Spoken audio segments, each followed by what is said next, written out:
குடும்பத் தலைவிகள் பயன்பெறும் வகையில் முதல் கட்டமாக அன்னபூர்ணி சூப்பர் 6 திட்டத்தில் ஆண்டிற்கு 3 விலையில்லா எரிவாயு சிலிண்டர்கள் வழங்கப்படும். எங்களுக்கு 6 சிலிண்டர் கொடுத்தா நல்லா இருக்கும். எங்களுக்கு சிலிண்டரும் பிரி வேண்டாம், மீதி வந்து தருவாருன்னு நாங்க எதிர்பார்க்குறோம். இந்த 3 சிலிண்டர்ன்றதே நான் ரொம்ப சந்தோஷமா நினைக்கிறேன். நிதி பற்றாக்குறையா 3 சிலிண்டர் வந்து இப்ப கொடுக்குறாரு. இருக்க அவர் கண்டிப்பா செஞ்சிருவாரு. ஏன்னா இப்ப நிதியே இல்லாம எப்படி கொடுக்க முடியும்? விஜய் 6 சிலிண்டர் தரேன்னு சொன்னாரு. இப்போ 3 தான் தரேன்னா அவரும் பார்க்கணும்ல எல்லாருமே. எவ்வளோ கொடுத்தாலும் நம்மளுக்கு ஆசைதான், இல்லைன்னு சொல்லலை. இப்போதுக்கு 3 தராரு, அப்புறமா இன்னும் 3 தருவார். இல்லை தராது போகலாம், அதெல்லாம் நம்ம எதுவும் சொல்ல முடியாது. நம்ம வந்து அவரை குறை சொல்றதுக்கு இல்லை. ஆனால் இருக்க செய்வார், செய்ய மாட்டான்னு சொல்ல முடியாது, செய்வார். தேர்தல் வாக்குறுதியில சொன்னதே எல்லா குடும்ப அட்டைக்குமே சிலிண்டர் கொடுக்குறேன்னு சொல்லிட்டு இருந்தாரு. ஆனா இப்ப வந்து 2.5 லட்சத்துக்கு உள்ளார ஆண்டு வருமானம் இருக்கிறவங்களுக்கு தான் வந்து 3 சிலிண்டர் தான், அது கூட சொல்லியிருக்காங்க. இது வந்து தேர்தல் வாக்குறுதியை நிறைவேற்றுற மாதிரி தெரியல. எங்களுக்கு 6 சிலிண்டர் கொடுத்தா நல்லா இருக்கும். முதல்வர் வந்து 3 சிலிண்டர் தரேன்னு சொல்லியிருக்காரு. இதை வந்து நாங்க வரவேற்கிறோம். ஏன்னா நாட்டோட நிதி நிலைமை வந்து ரொம்ப மோசத்துல இருக்கிறதால இப்போதைக்கு இந்த 3 சிலிண்டர்ன்றது வந்து இருக்க ஏழை மக்களுக்கு எங்களை மாதிரி ரொம்ப சந்தோஷமா ஏத்துக்கிறோம். தமிழக முதலமைச்சர் சிஎம் விஜய் அவர்கள் வந்து 3 சிலிண்டர் கொடுக்கறதுன்னு சொல்லியிருக்காங்க பொங்கல் முன்னிட்டு. அது கூட இல்லாம எவ்வளோ பேர் ரொம்ப கஷ்டப்படுறாங்க, அவங்களுக்கு ரொம்ப உதவியா இருக்கு. மாண்புமிகு முதலமைச்சர் அவர் வந்து பொங்கல் முன்னிட்டு 3 சிலிண்டர் வழங்கப்படுன்னு சொல்லியிருக்கிறாரு. அது நாங்கள் வரவேற்கிறோம். நிதி இது இல்லைன்னு சொல்லியிருக்கிறாரு. இருந்தாலும் வந்து நாங்கள் அந்த 3 சிலிண்டர் வந்து எங்களுக்கு வந்து ரொம்ப யூஸ் தான். ஒரு மாதத்துக்கு அது 1000 ரூபாய் ஆகுது. அந்த 3 மாதத்துக்கு வந்து எங்களுக்கு ரொம்ப யூஸ்ஃபுல்லாக இருக்குது. பட்ஜெட் கம்மின்னு சொல்லிவிட்டு கூட 3 சிலிண்டர் அவர் கொடுக்குறோன்னு கூட சொல்லலாம். முதல்ல வந்து 6 சிலிண்டர் கொடுக்குறோன்னு சொன்னார். இப்போ எல்லாம் வந்து கம்மியாக்கிறதுனால 3 சிலிண்டர் கொடுக்குறோன்னு சொல்லிக்கிறாரு. வருஷத்துக்கு 6 சிலிண்டர்னு சொல்கிறீங்க. 6 சிலிண்டரே வேண்டாம், இப்போ 3 சிலிண்டர்னு கொடுக்குறீங்க.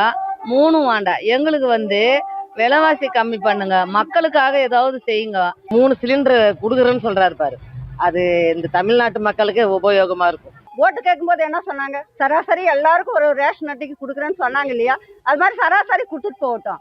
அது என்ன பிரிவினை? இப்படிதான் சம்பளம் வாங்குறதுக்கு கொடுப்போம், இப்படிதான் வருமானம் இருக்கிறவங்களுக்கு கொடுப்போம், அது மாதிரி சொன்னா எப்படி? அந்த நல்லதுதான் சிலிண்டர்னு நினைக்கிறோம் 6. இப்போ அவர் கருத்தை சொல்றாருன்னா அதை பட்ஜெட் பிரச்சனையா என்ன அவருக்கு தான் தெரியாது. வரது இதே மேலு வாங்கிக்கலாம். 3 சிலிண்டர் கொடுக்கறதா அறிவிச்சிருக்கிறாருங்க. ஆனால் எங்களுக்கு வரவேற்கத்தக்கதுங்க. 6 சிலிண்டர் கொடுக்கறதா அறிவிச்சிருந்தாங்க. இப்போ 3 சிலிண்டர் சொல்லியிருக்கிறாங்க. எங்களுக்கு சந்தோஷம் தாங்க, வரவேற்கிறோம். நாங்கள் 3 சிலிண்டர் கொடுக்குறேன்னு சொல்லியிருக்காரு. ஜனவரியிலேருந்து பொங்கல்லேருந்து அந்த திட்டத்தை வந்து செயல்படுத்தணும்னு சொல்லியிருக்காரு. இதெல்லாம் வந்து நாங்கள் கண்டிப்பாக வரவேற்கிறோம். இந்த 3 சிலிண்டர்ன்றதே நான் ரொம்ப சந்தோஷமா நினைக்கிறேன். ஏன்னா இப்போ இருக்கிற இதுல வந்து ஒரு சிலிண்டர் கொடுக்கறதே ரொம்ப பெரிய விஷயம். வருஷத்துக்கு 3 சிலிண்டர் தராருன்னா ரொம்ப பெரிய விஷயம் எங்களுக்கு. ஏன்னா அந்த வாழ்வாதாரத்துல 10 ரூபாய் யாரும் கொடுத்து உதவ போறது இல்லை. இப்போ இந்த 3 சிலிண்டர் கொடுக்கறதுனால எங்களுக்கு ரொம்ப அதிகமான ஒரு இதுதான் சந்தோஷம். இதை நாங்க வரவேற்கிறோம். ஏற்கனவே கடன் சொல்லிட்டு இருக்கிறீங்க, மறுபடியும் கடன் பட்டு நாட்டுக்கு மக்களுக்கு விலைவாசி ஆகுங்க. இப்பயே அரிசி மூட்டை மேல ஒரு சிப்பம் மேல 25 கிலோ மேலேயே 300 ரூபாய் 200 ரூபான்றதுக்கோசரம் ஏறி இருக்கு. மிளகாய் வந்து 300 ரூபாய் இருக்குது. தனியா கொத்தமல்லி மேல 200 ரூபாய் ஏறிக்குது. இந்த விலைவாசி எல்லாம் இறக்குனீங்க. எண்ணெய் மேல 1 லிட்டர் மேல 50 ரூபாய் 60 ரூபாய் ஏறி இருக்குது. அதெல்லாம் எங்களுக்கு வேண்டாங்க, விலைவாசி கம்மி பண்ணுங்க. இது வந்து பாத்தீங்கன்னா சிறு குறு அப்படின்னு சொல்லிட்டு ஒரு சில சிறுபான்மையின் மக்களுக்கு மட்டும் அப்படின்னு சொல்லியிருக்காங்க. அவங்க கூட இன்னைக்கு கூலி வேலைக்கு போனா ஒரு நாளைக்கு 400 ரூபாய் சம்பாதிக்கிறாங்க. அப்படி பார்த்தா ஆண்டு வருமானம் அவங்களுக்குமே 2.5 லட்சத்துக்கு மேல போயிடும். அப்ப அவங்களுக்கும் தான் கொடுக்க முடியாது. சமைச்சு சாப்பிட்றதுக்கு முடியாம ரொம்ப கஷ்டப்பட்டாங்க.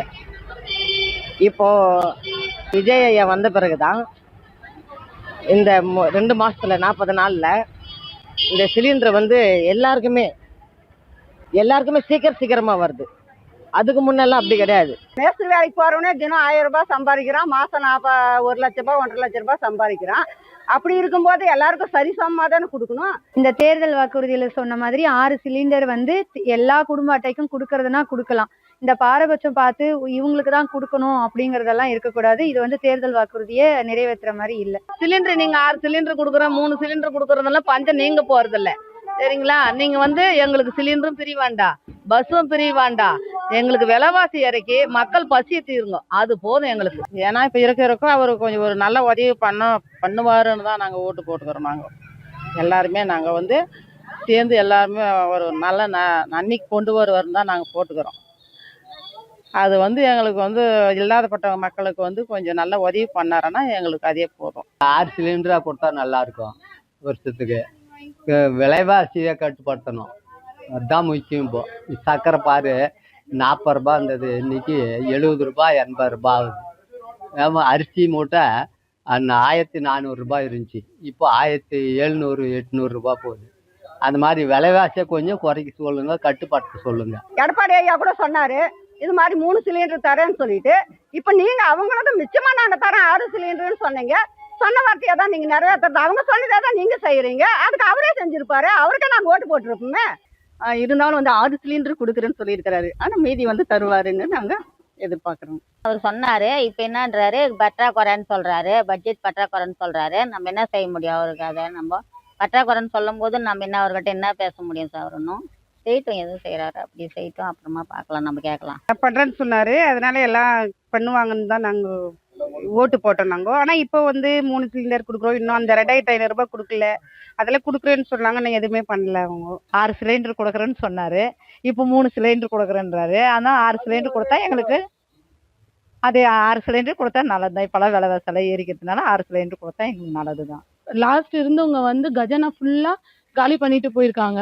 அப்படி இருந்தும் இவர் வந்து ஒன்னொன்னா பார்த்து என்ன செஞ்சுட்டு வராரு. சொன்ன வாக்குறுதியெல்லாம் நிறைவேற்றத்துக்காக முயற்சி பண்றாரு. பட் பண்ணிட்டும் இருக்கிறாரு, இன்னமும் பண்ணிட்டு இருக்காரு. எது வந்தாலும் எங்களுக்கு சந்தோஷமா. அவர் வந்தது ஒரு சந்தோஷமா இல்லைன்னு சொல்லி சொல்ல வரல.